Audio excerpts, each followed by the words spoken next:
Nigel is the field guide to Jumanji, so as soon as these players arrive on the scene, he appears, not immediately, but in fact that kind of gives the players a moment of sheer panic as to where they are and what's happening, and then I think that's part of the game. We like to tease them a little bit before their guide arrives.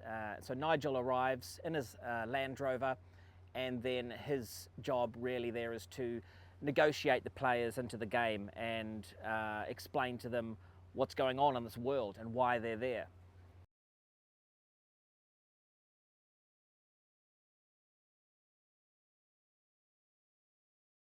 When he drops you off and gives you the jewel and says off you go, you know, if you haven't listened to any of the backstory, you have no idea what you're doing. So it's a good rule to listen, folks, when you're trapped in Jumanji.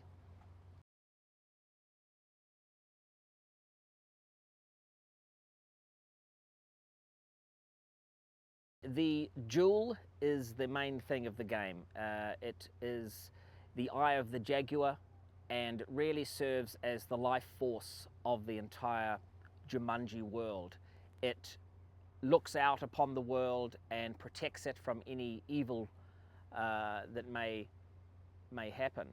When Van Pelt takes the jewel, he then harnesses the power of Jumanji, and this of course turns the entire world into turmoil.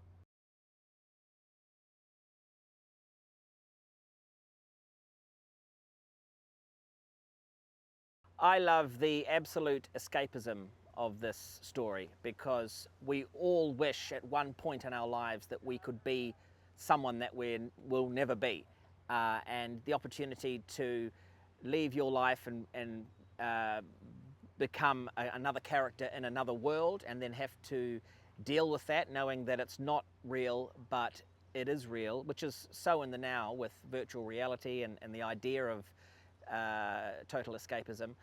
That's what I love about this movie, is that it's updated to fit in perfectly with time as we have it now, and you learn so much about yourself when you act out as someone else. And you know, I do that as an actor, and so for these kids to get this opportunity to be someone else, I think you learn, and they learn through the story, which I loved in the script, is that they learn to accept who they really are in real life and then go back and be better people. It's a cool story.